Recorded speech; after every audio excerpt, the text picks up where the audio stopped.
Hello,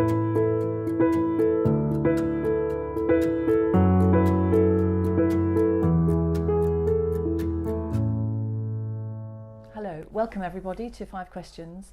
I'm here today to talk to Stuart Walker, who is the chair of the General Council of the Woodcraft Folk, which is an amazing charity for children and young people who seeks to bring them together, connect them with nature, and to make connections with other children and families and communities as well. So welcome to you. So thanks very much for meeting with me today to tell us more about the Woodcraft Folk. I suppose my first question to you would be, who is the Woodcraft Folk for?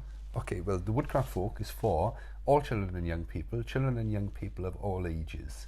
So we've got groups for under 3-year-olds, groups for 3 to 6-year-olds, 7 to 9-year-olds, 9 to 12-year-olds, 13 to 16-year-olds, and post-16s. They're we've all got different categories. They have, yeah. We call them different names. So we call them elfins, pioneers, venturers, like that. Different groups according to. So it's for girls and boys, for all genders, of all ages, and it's a national, a UK cooperative movement for young people and led by young people. Lots of branches. Branches and districts all over the country, so it's very strong in some areas and quite thin and patchy in others. Okay. So, you know, in London it's very, very powerful, you know. There's a lot of involvement, a lot of groups, a lot of young people involved. There's something like 300 groups around and about the country. You've got 3,000 adult volunteers. We're one of the biggest volunteer organisations in Britain. Structurally, we've got good representation of young people, so we've got perhaps the youngest group of trustees perhaps of any charity inside Britain, or close to, you know. Fantastic. And what are the benefits for young people? Young people do really well from being in woodcraft. I've seen so many young people over the years grow up through it. It provides a real kind of continuity of the experience and friendship and social networks as they grow through.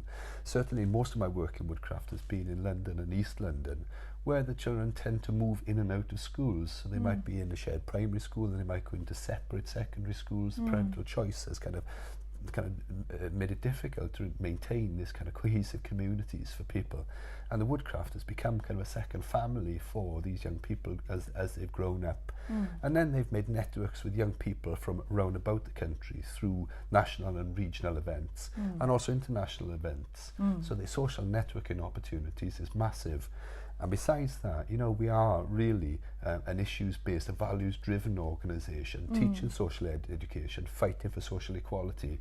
So the young people grow up, they learn masses of cooperative skills and really get their kind of moral and political compasses, you know, well set as they come through. It's already very inclusive by the sounds of it. Yeah, it's absolutely open. So we welcome everybody. My next question to you is, who else then does it need to reach? Well, I think it needs to reach everybody that's not involved at the moment. You know, our dream is to have universal access for every child in the country. You know, I've seen so many kids do so well, so many young people make so many benefits, that the only thing that I don't like is that some people do not have the opportunity to join in, that there's children out there that we are not reaching. Well, in all kinds of communities, because it's patchy. There's parts of the country where there is none or very little woodcraft presence. So we must reach out into those areas, you know, and open up groups and invite people to come in. And then even when we are strong, you know, if we're strong in East London, there are still huge sections of the communities in East London that we're not working with, where the children from those groups are not coming into our organisation and are not getting the benefit.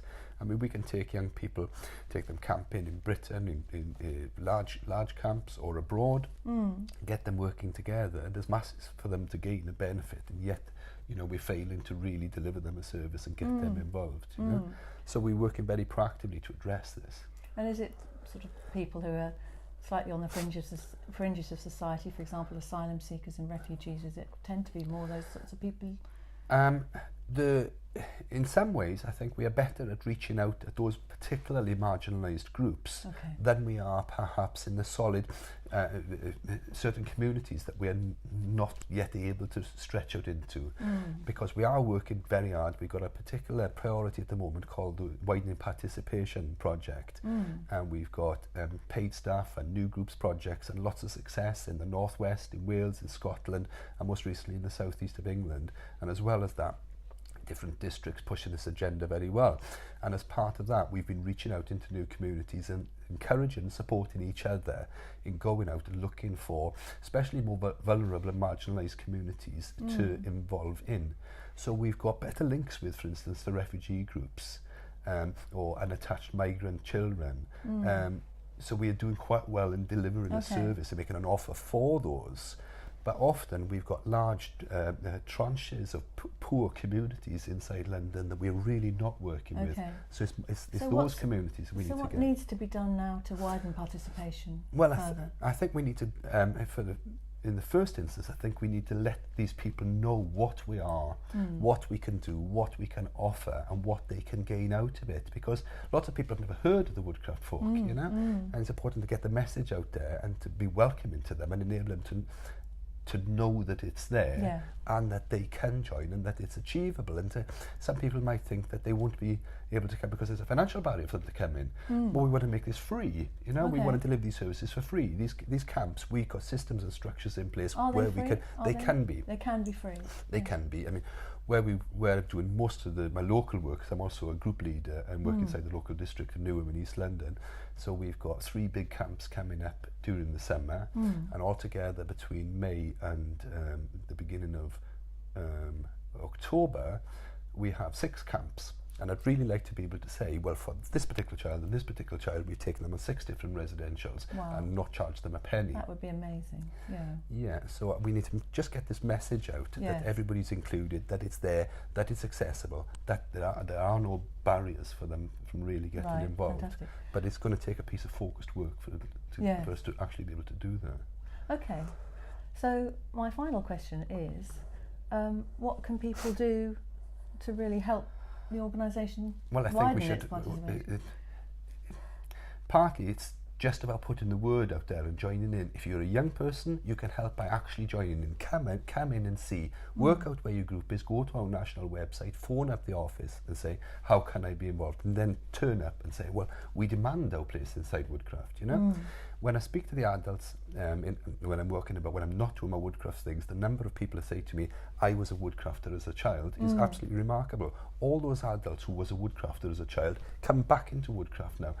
Come and do some volunteering with us. You come and say, yes, I'll come and support a group. All ages can everybody, join in, absolutely can. You can all come and help. And you can do what you can and do no more. Fantastic, you know, and if somebody can come and do an activity here, an activity there, or come and support a camp, or come and sharpen or clean the tent pegs, whatever they can do, we can find a way to involve them in it. Brilliant. So do what you can, and don't feel obliged to do any more than that, but make a contribution, and we'll be able to widen participation so everybody can have access to Woodcraft. That sounds really amazing, and it sounds really, really good news for lots of kids out there who aren't yet aware of it.